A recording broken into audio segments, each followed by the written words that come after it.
Hey, good evening. Henry Gurjone here live on the Trump Republican page. Thank you for everyone that's joining me tonight. Thank you so much. And tonight I have a great guest, Russ Finley, who is a candidate for New York's 21st District in New York. And I am trying to see if I can bring him up. Last night we had some technical difficulties bringing him up. But thank you so much for everyone that's joining me tonight, and lots of blessings for you tonight. God bless our United States of America. God bless our flag.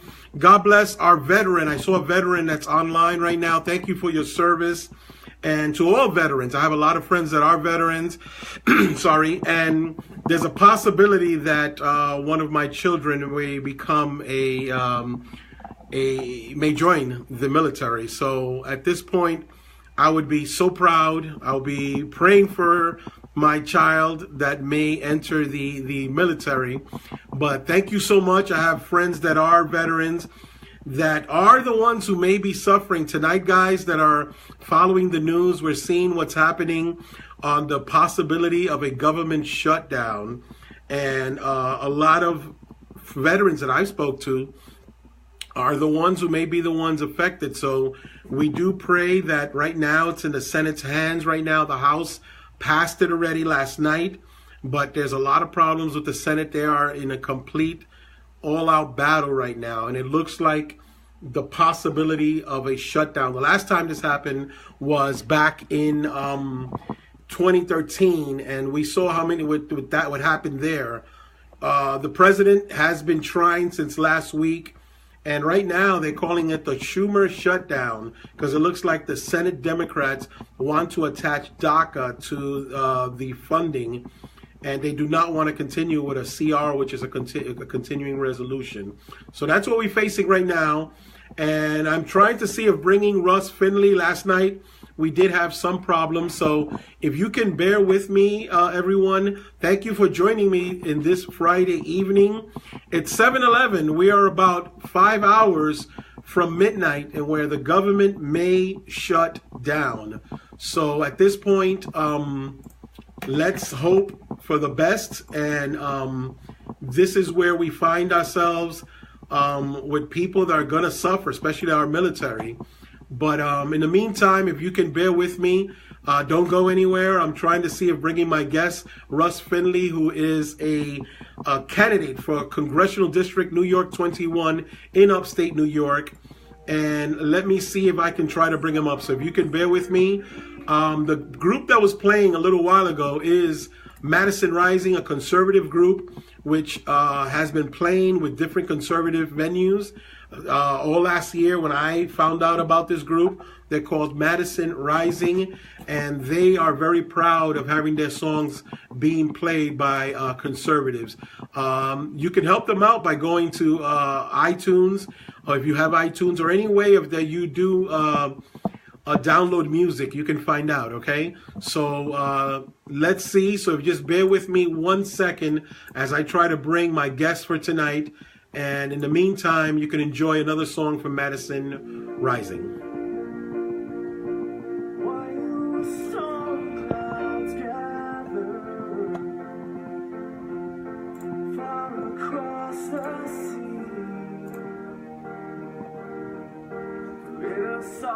Swear allegiance to a land that's free. Let us all be grateful for a land so fair as we raise up our voices to the air. This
Well, ladies and gentlemen, I'm back. Thank you so much for being patient. At this point, I'm still having a lot of trouble bringing my guest, Russ Finley, who is a candidate for the Congressional District in New York's 21, and I'm trying my best. I'm glad that I'm seeing some messages that you enjoyed the music. That's Madison Rising, a group that is patriotic, that has played in different venues for out in DC, and I've seen them not in person, live, but I know other artists that work with them. And they are a conservative group, and we want to stay united. I saw another message: united we stand, united we fall. We are Americans. We are facing a situation in this country like I've never seen before. And most of us thought that in 2016 with the presidential election, which was very important, we see how where we're going through, and this is what's happening. 2017, those of you who have just joined me for the first time, I am a conservative reporter from New York City. You heard it right, conservative reporter in New York City, and has not been easy for me. I have covered most events, most protests, and a lot of horrific events that have happened in New York City. And many of you that are from other states, you can see what happened when a terrorist actually killed 6 people with a vehicle, and I actually covered it. I was there within an hour and a half of the event, and it broke my heart, I got to tell you, because me and the other newscasters that were there, it was hard. It was hard. And then again, I covered when the person, the crazy animal, I could tell you, that went into the Port Authority in New York City, and a pipe bomb blew up within his jacket, and he didn't die, but he got seriously hurt. So this is what we face here in New York City. I was very much involved with the mayoral race, the conservative Republicans, and they did lose. And right now we're going through a lot. The Senate, guys, right now the Senate is at 51-49 after the loss in Alabama, and we are very tight right now. So I see Russ Finley right now. Let me see if I can try to bring him up, guys, and we can get this going. And we're having still a little bit of problem. Let me see how we can do this. Thank you for being patient, so we can see if we can bring this great guest. I've spoken to him off the air, and I got to tell you, he is a great guy. He is running for New York's 21st district, and we could have a great conversation. So let's see if I can bring him up. Russ, if you're listening, I am having problems to bring you up. It's telling me it's not. See, please, Russ, if you could say hi again as we speak to the audience. It's not easy for me. So it's having still a lot of problems right now. Bear with me, Russ, at this moment. And let's see what we can do. Thank you, everyone that's holding on right now. It's beautiful. Thank you so much for being patient. And, guys, let me see what I can do. I really want to bring Russ up. I could call him up. I don't want to do that. So let me see if we can. I'm thinking about ending this feed and coming back on, if you don't mind, to see if we can bring Russ back up. I've always tried different methods right now. So I don't know how everyone feels about that. And maybe we can try to end this feed and then start up a new feed all over again and see if we can bring Russ up, because sometimes that might work. So let's see if we can try that. I can try to see. Thank you so much. Let's try. So please come back. I'm going to be in about 10 seconds.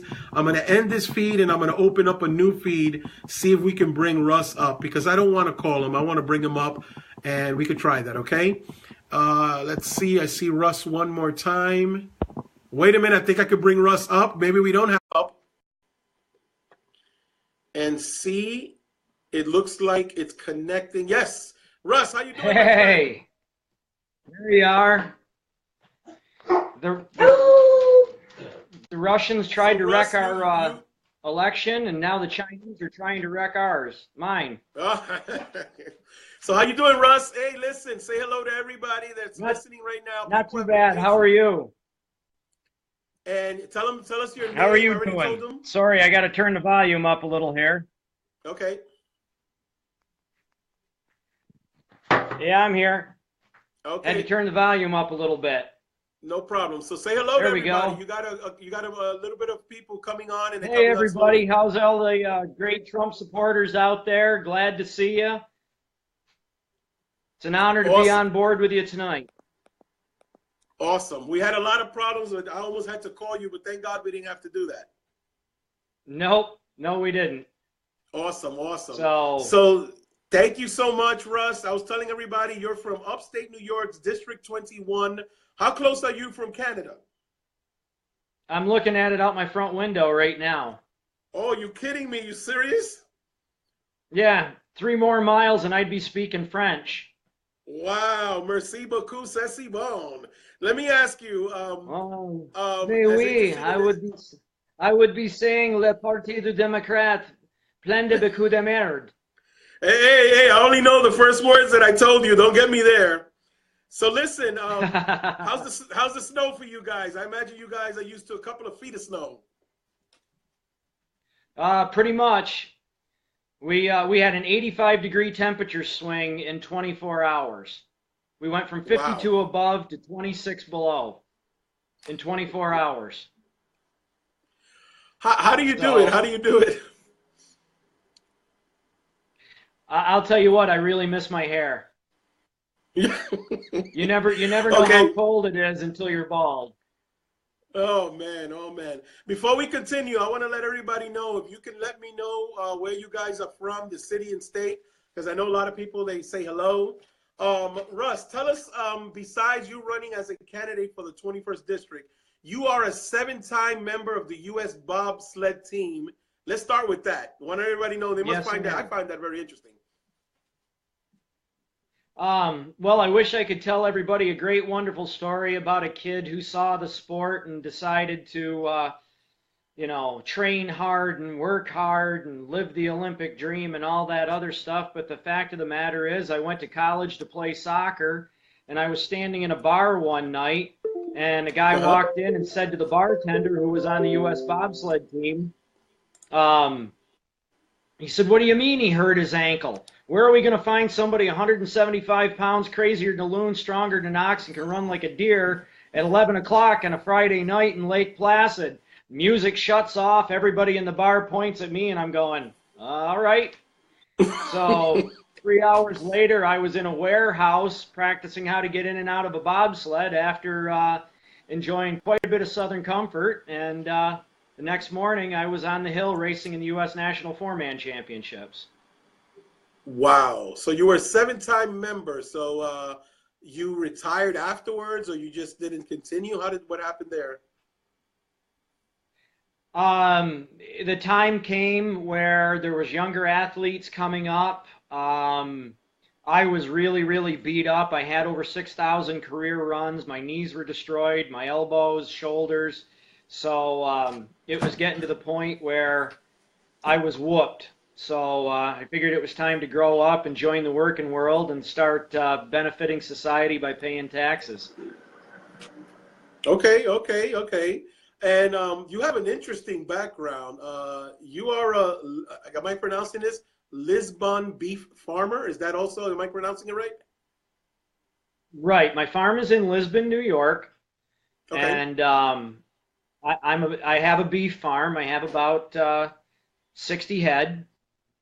Never enough. Okay. I came into that backwards as well. I started my own real estate business. I worked all night in a grocery store to save up money to start my own real estate business. So working 100 hours a week, started my own real estate business, started showing farms and rural properties, and I just found this little farm that had been abandoned, and I just fell in love with it. And 2 farms later, here I am. Awesome. I mean, it's incredible. I've actually interviewed quite a number of folks that are running for Congress, and you fit the profile of everybody that I've actually interviewed, in which you are a person just like the people, like the audience that's listening to us. You are a regular person. You are a person just like us, right? That's what I am. I mean, I'm no fancy college degree, no attorney. I'm a community college guy that went into the working world and said there's nothing I can't do, and taught myself everything and took some college courses. And instead of going to college for a fancy degree, I went for licenses and certificates and learned how to do a lot of things. I mean, I put myself through college working, making snow on Whiteface Mountain, and there was a lot of nights where I was working, the actual temperature without wind chill was 75 below zero. Wow, wow. So you know exactly what not only the folks that are listening to, but the people in your district who have gotten to know you as you have this run as a candidate, they got to know you. They know you. You're just like one of us, just somebody who is out there who has struggled through life and made it through life, right? August 13th, 1998 was my last day off. Wow. You need a day off, Russ. What do you think? You're a hard worker. That's great. Absolutely But I not. think I got you. So what do you think, Russ? The people of this country deserve somebody that's willing to go to work every day. And when I hear, oh, we can't do this, or Congress is shut down, that just galls me. I would rather go and sit there in the halls of Congress, even with nobody there, just to show the Democrats and the Republicans alike, we're here to do a job, and these people are paid a hell of a lot of money. They should be there every day. They should be working, and they should be doing the best for the people. Got you. I mean, the House passed a version last night. The Senate is in a battle zone right now. It looks like it's going to be a shutdown. Let's jump right into it. Tell me what's your take on it, of this possible shutdown for this continuing resolution that they're fighting for the midnight. I think it's supposed to be. Well, first of all, I find it highly hypocritical that the main thing that's constitutionally protected to get their paycheck is members of Senate and members of Congress. I would urge the president to issue an executive order stopping the paychecks to Congress and the senators. I don't have a problem with paying their staff. Those people are there doing their job and earning their money. But as far as the Congress and the senators, on both sides, if they can't do their job, stop their paychecks right now. Exactly. That's good. I mean, I know veterans right now, one in particular, her name is Aja Smith. She's running for Congress out of the 41st District in California, and she's an Air Force veteran. And the last time there was a shutdown on 2013, she suffered really bad, and she's not happy right now. I mean, you must know veterans yourself, right? I mean, we have a veteran right now that said hello a little while ago. Well, the most deployed military base is 35 miles from me over at Fort Drum. That's the 10th Mountain Division. That's Black Hawk Down. That's, that is the base that they go to. And no, I mean, this is absolutely wrong, and it needs to be taken care of. And, this whole arguing over things that don't belong in there and fighting over DACA and just stop it. Just stop it. This is about the American people. This is about our livelihood. This is about embarrassing our nation on the worldwide stage. All these people like to talk about globalism. What kind of a message is it sending this that we can't even function within our own country, much less the rest of the world? That's very true. That's very true. Last year on October 1st was the first day of the budget. And then you got 12-9, which was the continuing resolution. They had another one, 12-19. And then tonight is this is the third time. What's going to happen? I mean, right now, they're just fighting back and forth. And it looks like it's going to be a shutdown, right? Well, see, this is all about the 4 Ds of Democrat. Deflect, divide, demean, and distract. That's all they want to do. I would call on McConnell to, go nuclear on this, do something. And in the meantime, let's get a budget. How long has it been since we've had a budget passed? Let's start working for the real thing. Let's find a budget. Let's start working within our means. Let's do things like the penny plan, cut a penny out of each and every program. And and start working our way back to fiscal responsibility. I mean, everything is taking off on one side, revenue is coming in, things look great with this tax reform package, but now let's do like every American working family and put together a budget and live within it. Enough of these, mega bills with everything added in, and the Corker kickback and all these other things. All this stuff has to stop. And let me ask you, what do you think about the Democrats holding the whole country hostage to attach DACA? That if DACA is not part of the spending bill, they want to shut the country down. I mean, I'm amazed, but what's your take on that, of DACA? Well, the whole DACA thing, let's look at it. In the blue states like New York, we've lost over 1 million residents. Now, my congressional district, if you look it up, it's about the size of Connecticut and Vermont put together. And that's 750,000 people in that big of a landmass. What these blue state governors are doing is they want DACA and they want this amnesty because in 2 years, we have a census coming up. And they want these DACA people counted in the census, and they want to get as many illegals counted in the census for 2 reasons. Because the exodus from these blue states is typically in the red districts, in the Republican congressional districts, and most of these DACA people and illegals live in the urban areas, so they can literally, by giving these people amnesty and counting them, they can increase the number of Democrat voting urban districts and make the congressional districts in the red-leaning areas much smaller, so they can take Congress back just simply by playing games with the census, which is what I believe is what's going on. New York City alone, 535,000 illegal immigrants. That's 200,000 shy of having their own congressional district. Exactly. We in the city here last year, I remember when there was all the races going on, the mayor races. One of the things that we are facing as a sanctuary city is that the government is saying, which is the DOJ and the president, that they're going to cut funding, which is $7.8 billion from New York City. They're not learning their lesson because we're in a crisis mode right now with the MTA and housing. What do you think? I mean, does New York City think they can continue like this by not going along with immigration law? Well, again, this is the Democrats pandering for votes and putting the taxpayers of the state, the city, the state, and the entire nation at peril.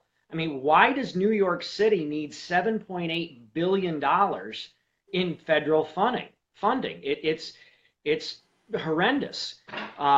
This whole MTA thing should have been taken care of. It could have very well been taken care of had not Andrew Cuomo gone out and built the Tappan Zee monument to his father. They didn't need a new bridge. But instead of plugging that $4 billion hole, they should, to fix the MTA, which they could have, they spent it on a bridge that they didn't need. Incredible. Before you continue, this is what you, before you continue, folks. I mean, again, these blue state governors and mayors need to be held accountable. Exactly. Hey, Russ, before you continue, people are asking how they can donate to your campaign. I want to let everybody know at the end of the program, after we finish, we're going to have Russ tell us all the sites you can go. And I'm going to place it inside of also after the video. So I'm going to place he's going to send me all his information.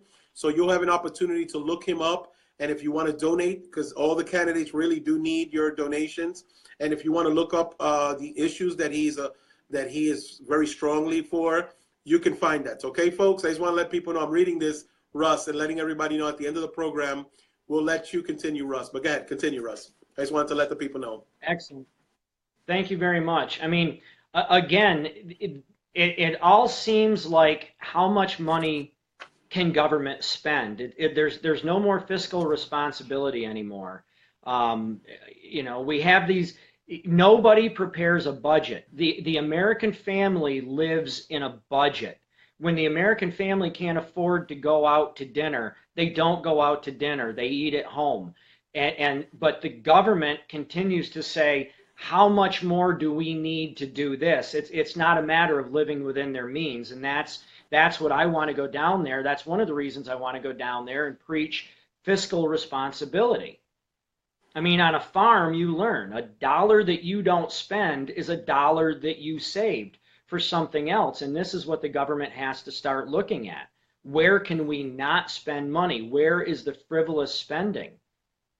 And I'm sorry, as much of a Trump supporter as I am, I'm sorry, but this whole $1 trillion infrastructure package, no, it cannot be done.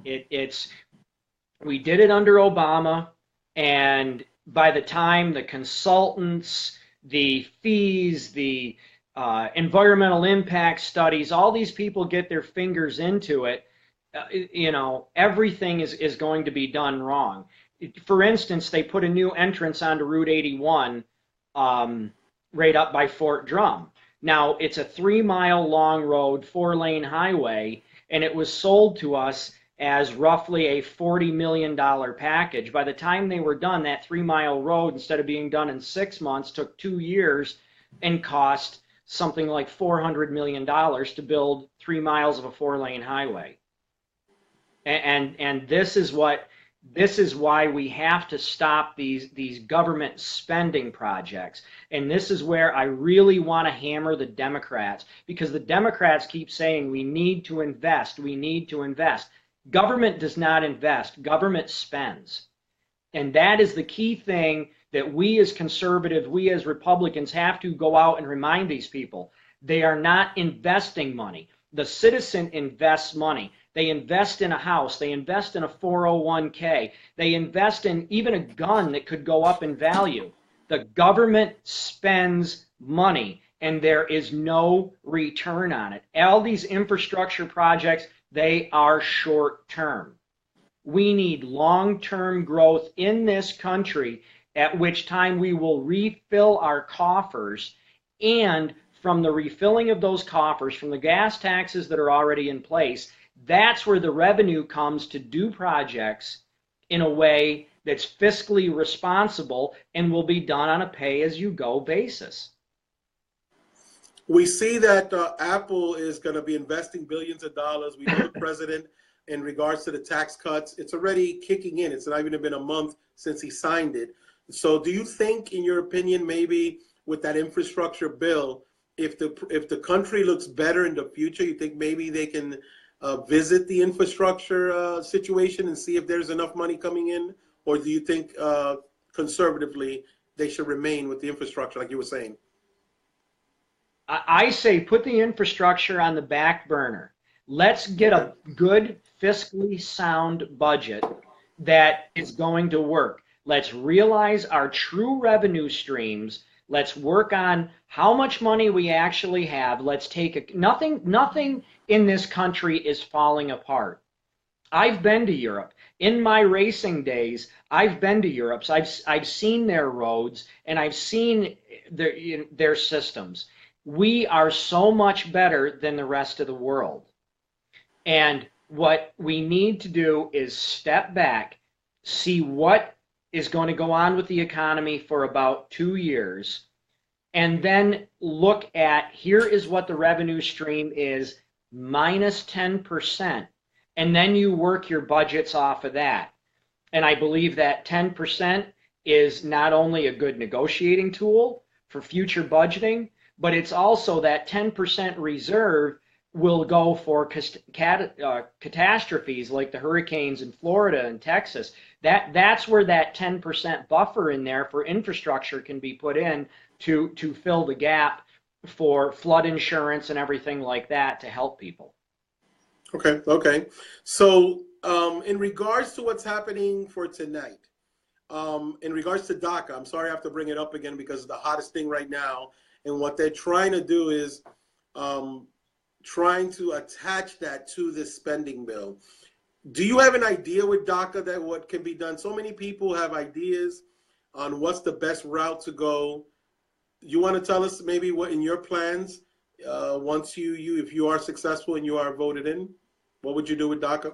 It's a very simple plan. I mean, the Constitution clearly states citizens either born or naturalized.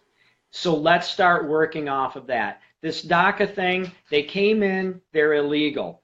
We're never going to win a battle. The country's going to be divided over this, whether it's their fault or not. Forget about it. Do I agree with amnesty? No. But as an American, I have to renew my passport every 10 years. I have to renew my driver's license every 10 years. I have to renew my pistol permit every 5.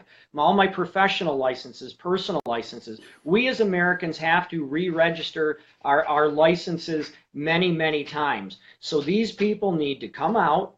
They need to pay a fine, and they will be issued a visa that will be renewed every 2 to 3 years. You can negotiate on the time frame, but it's not going to be a $20 fee. We're going to have to set up an agency to do that. It's going to cost the taxpayers money. It should be based on something like $20 a week for the 2-year period. So for you to have so much of a better life in our country, I don't think $20 a week out of your paycheck to renew your visa every 2 years is a stiff penalty. And if these people really truly want to work and better themselves, they will be happy to do that. So let's work with that. No amnesty, no voting rights, no citizenship, and a visa that you have to renew. Just like an American has to renew a pistol permit, if you've committed a crime or done something wrong, you don't get your pistol permit. If you've committed a crime, done tax evasion, haven't paid your taxes, have a drug problem, whatever, I'm sorry, you lose your visa. True. There's about 800,000 DACA. Yeah.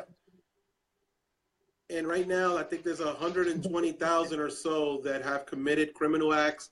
Those are out of luck because, like you said, they broke whatever it is that if they are permitted to have this visa, like you said. Then you have the president in regards to border security, the border wall. Can you try to explain? I can't explain why is it that it's such a hard thing for anybody to see that we need border security. What's your take on that? I mean, you got the Democrats that is fighting this to the net tooth and nail. Again, it's the 4 Ds. It's the 4 Ds of Democrat: deflect, divide, demean, distract. And anything that they haven't accomplished, they're not going to allow us to accomplish. And that's the problem. Okay, again, I agree with what they were talking about. Build the wall and hang solar panels on it. Generate electricity. Do something. Make it a dual purpose thing. But we need border security. And like I said, I went through Checkpoint Charlie between East and West Germany numerous times when I was bobsledding, and I'm here to tell you, walls do work.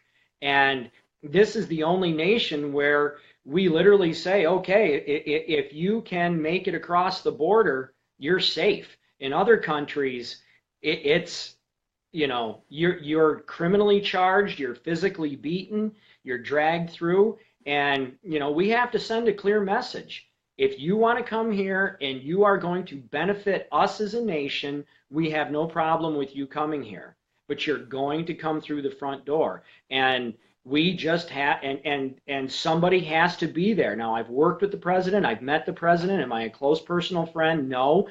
But I have a proven track record of working with him, and I will be that guy that constantly reminds him every day, Mr. President, you're doing the right thing. Stand strong. We need that border security. And the Democrats want to talk about infrastructure spending, but they refuse to build a wall. How can you say, you want to spend money on infrastructure, but we don't want to build a wall? Well, what is the difference? That's part of infrastructure and national security. Exactly. Tell me about your district. The 21st district. Have you traveled around? Have you done any town halls? You want to let us know anything you've done with your district or you plan to do? I've been involved. I've been a political activist for a lot of years, helped with a lot of campaigns. Numerous Congress people, when they're having a tough time getting their signatures on the petition, I drop what I'm doing and I go and I help out. And like I said, I've worked the entire district. I know the people in the district. Not only have I driven pretty much in my real estate career selling farms and rural properties, I've sold property in at least half the counties, half of the 12 counties of the district. But working, hiking, being doing ski area management, I've worked all over. I can honestly say I'm the only congressional candidate that's not only driven every road, but's driven across the district from Lake Champlain to Lake Ontario on an ATV. So I've fished the streams, I've hiked the mountains, I've done it all. And being a farmer, this is a heavy agricultural district. Agronomy is very big here. I know the farmers. I've attended the auctions. I've watched the heartbreak of the old farmers selling out. So, I am attached to the district on every level because I've seen every inch of it. And while we're technically broken into 4 districts, the Mohawk Valley, the North Country, the Champlain Valley, and the Capital Region, we're all, the district is the same throughout. The people are the same throughout. And one of the things that I'm most proud of is there's been 5 debates to which the incumbent Republican has not bothered to show up. And it's been 8 Democrats versus me in front of 200 Democrats. And I've been there and I've talked to these people and I've stood my ground and I've espoused the conservative values. And granted, it hasn't all been sunshine and Twinkies, but for the most part, the people are very responsive and they say, as a conservative, if you can go in front of a group of 200 liberals and say, I don't agree with him, I don't agree with his platform, but that's the first time I've listened to a conservative speak and it didn't offend me, and it really wouldn't scare me if this guy got elected. And that's what we have to focus on more, is standing firm to our ground and talking to these people and saying, we're not going to agree, but let's have a conversation about where we both stand so we stop this great divide, because that's what the politicians want. The politicians want us divided and politically segregated, and we can no longer do that. But if you think about it, we go to dinner. Nobody likes the same sports team. Nobody likes the same food. Nobody likes the same beer, but we can all be friends and neighbors and sit in the same restaurant and get along. It's the politicians that are segregating us between red and blue, conservative and liberal, Republican and Democrat. And you just have to be open and honest. And for the most part, granted, there's some people that are going to hate your guts. They're not going to talk to you. They're going to scream and holler at you. But at the end of the day, if you try to have a polite conversation with people, what I'm finding out is I am being very well received.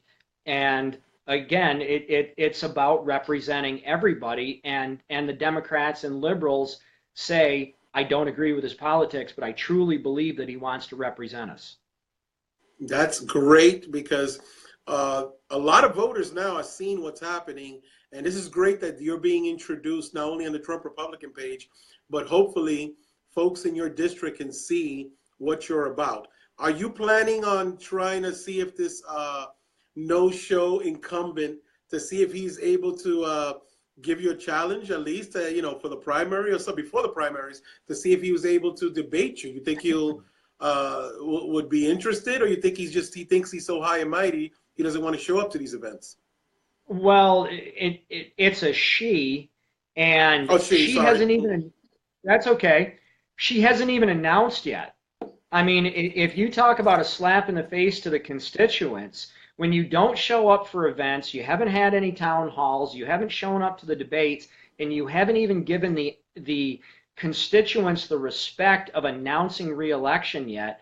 I mean, to me, that says a lot. I mean, I jumped into this race with both feet, and like I said, everybody's been telling me, you're crazy to go to these Democrat events. You're crazy to go to these Democrat events. Why? We as Republicans how are we ever going to bring people into our fold? How are we ever going to espouse our values if we run and hide from the Democrats and the liberals? These are the people that you got to go and talk to. As much as I love everybody that's watching this tonight, and I the Trump Republican page and the Trump supporters, we really have to start working on delivering our message to the people on the other side and explaining to them, we're not your enemy. We want what's best for everybody. We just disagree about the way that we're going to do it. But at least let's have an open conversation. What's the best way to end an argument? Everybody gets it out in the open and they talk, and after they're done, after the argument's over, then we can, generally things can heal, and at least people can say, hey, I had a conversation with the guy. And that's what we have to start doing. We have to stop the Democrats from stopping us talking to their people. All righty. Hey, Russ, tell me, where can people find you if you want to? You could just let them know briefly, but we're going to put this up. Before you do that, there's one guy named Joe Hatt. Thank you. He already found your website, put it up for us. Thank you so much. But you could tell everybody where they can find you between Facebook, Instagram, or Twitter. Go ahead. You can let everybody know as we close the show. Okay. It's Finley, www.finleyforcongress.com. That's my website. Everything's on there. There's videos of me speaking, the debates that I've done, the forums, and some other speeches that I've given about the Second Amendment and stuff. Everything about me's there. On Twitter, it's Finley #4 Congress. And then on Facebook, it's Russ Finley for Congress. But of course, Henry, you're going to take care of me. I'm sure you're going to put it up on the Trump Republican page for me, and I will. I really appreciate that. So Instagram, like I said, I'm a farmer. These aren't tweeting, Twitter, Instagram hands. I'm not really a tech savvy guy, but I'm there. I'm tweeting every day. I'm on my website, and I'm definitely on Facebook. Awesome. And I'll put up other information as soon as you send me that. But everybody, this is Russ Finley. He's running on the 21st District in New York, and you can look him up when we put information. Remember, all the candidates do need donations, but they also need your support. It's not just financial, but they do need financial. But you can look him up, look up in his website, and also write to him, right, Russ? You are open to anybody that wants to ask you any questions, too. Definitely. You can email me through my website, or you can contact me through Facebook. And to all those people out there in the 21st Congressional District, starting March 7th, we have to petition to get on the ballot. If you are a registered Republican and you would be interested, 10 signatures. If you contact me and you're interested in helping out, circulate a petition, I will make sure that you have registered Republican voters very close to your house. It won't be a lot of work. If you could get me 10 or 12 signatures, that would be great, because like I said, we've got 12 counties. If we could get 10 people in each county to get me 10 signatures, I'm on the ballot. And that is a massive, daunting task, especially going out and doing petitions in winter here in New York. So as much as a farmer, it galls me to ask people for money without actually earning it. I appreciate anybody who's willing to donate, but what we really need as a grassroots candidate is that donation of time, 2 hours on a Saturday afternoon, getting 10 or 20 signatures, and that is going to be our pathway to victory.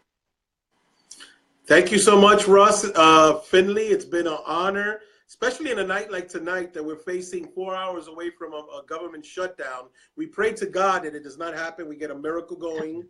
But tomorrow is a 1-year anniversary of the inauguration of our president. And you want to let everybody know as we exit, and you can say goodbye to everybody and say, how do you feel 1-year anniversary of our president and this country being saved, I would say, by having a great leader? What do you think? Go ahead. One year ago was the not only the happiest day of my political life, it was one of the happiest days of my life. I was apoplectic that night, thinking, oh my God, if Hillary wins, we're done. If Hillary wins, we're done. And at 2:30 in the morning when they called it, I honest to God, I did not sleep for the next 24 hours. It felt like a weight off my shoulders. And I am so proud of our president. I am so proud of the fact that I was honored by being able to organize a couple of his rallies and work with him. And this is the main reason. I am running against an incumbent with a 30% conservative voting record, has consistently voted against the president. And This is why we need somebody that's going to be there, that's going to be a leader, and is going to stand at the president's right hand and say, Mr. President, you're doing the right thing. You're doing the right thing. I support you. We support you. And I will do everything I can to continue this agenda going to benefit the entire nation. Excellent. So Russ Finley, all good luck for you. God bless you, man. And I hope you are a success. And I hope to see you again in the future. And we'll talk soon. And thank you so much. And God bless. And we'll see each other again. Okay, man? And thank you to everybody who took the time out of their evening to watch this. This is really an honor for me. You know, the days are cold and the politics gets tiring, but when I look at the screen and I see the people on there and I see the hearts and the thumbs up going across, that is what keeps me going. So thank you to everybody for spending your Friday evening with me. Exactly. Thank you so much. All right. So we'll talk soon, Russ. Thanks so much. All righty. All right. Bye-bye. Take care, and have a great night. All righty, that was Russ Finley, and what a great guy, right? He was incredible. Thank you so much, like he said, for the patience. I know we had a bit of glitch in the beginning, but thank you so much for joining us. And exactly what he was saying, you guys are great. You are the ones that keep us going in the Trump Republican page. We'll be bringing more. I'll be having more candidates come on. There's been more candidates that I've found out that have actually are filing or have already filed already. But these are conservative Republican candidates who need our help. Thank you so much for the support that everyone has given me who has been a part of my show, who are new today. 2017 was incredible. Thank you so much for the Trump Republican page for giving me this opportunity, because throughout the United States, I see so many people from different states. I do get a lot of hits, especially when we're doing a live. I don't want to say I forget anyone, but thank each and every one of you tonight for joining and for giving support for Russ Finley, who is a strong candidate in the 21st District in New York. And we need all the help. We pray to God, guys. I'm a God-fearing man. I'm not ashamed to say it. I believe in Jesus Christ. And this is something that our president has actually shown that we can actually do, that I don't have to feel ashamed. And I got to tell you that we are 4 hours and 2 minutes away from midnight. And I don't know, as we were interviewing Russ, if anything has changed in the news, if anything has been happening. But right now we are just waiting right now that in 4 hours the government may shut down. It's more, they do hype it up more than what it is, but it is a problem because we have people that are in the military, especially the friend that I told you who is running for Congress. Her name is Aja Smith in California, and she's an Air Force veteran. And the last time the government shut down, she really suffered, guys. And she's one of them who has, that I know. But there are other veterans that are going to suffer. You know, not everybody's prepared. There are people that live check to check, and they're not prepared to have this happen to them. Russ was saying what they should do is the president should do an executive order and stop payment on you know, any salary on the Senate. That's not a bad idea. So let's see what happens, guys. All 435 House of Representatives are up for re-election in this midterm election. Right now, the Senate is 51-49. That is a real dead heat, almost tie. So we need everybody to come out and vote. We need everybody to give support to these candidates when you see them. And I bring them on. You can ask them questions. I'm going to see if in a little bit I can put up Russ's information. But right now, all 435 House of Representatives are up for the re-election. And we are about 22 controlling the House right now. There's 240 Republicans, 192 Democrats. That is something that they say that the House may be okay. It may be safe, but you never know. So we need everybody hands on deck. Thank you so much for joining me tonight, and hope to see you soon. And tomorrow is the inauguration of our president. There are going to be a lot of protests, I heard. The Me Too women movement is going to be out there, but also the conservative women in Las Vegas are going to be at the Veteran Memorial between 12 p.m. and 4 p.m. Pacific. Those people out there in California, or Las Vegas, you're going to have folks out there. I may try to be a part of some event tomorrow live in the Trump Republican page to try to cover the huge protests that they have established here in New York. Also, D.C., I heard there's going to be some big protests that they're going to be doing. But we need everybody to come, and unite. And if you're here in the Trump Republican page, let's give some support to the page, to me, and you can see me out there. And I'm going to show you how these people are out there trying to protest against our president and the 1-year anniversary. But a lot of us is going to be celebrating on what the president has done and the Republican Party. So thank you so much. God bless you. And I hope to see you tomorrow if I'm out there live. But thank you so much until the next time. God bless everybody. God bless America, and God bless our president, Donald J. Trump.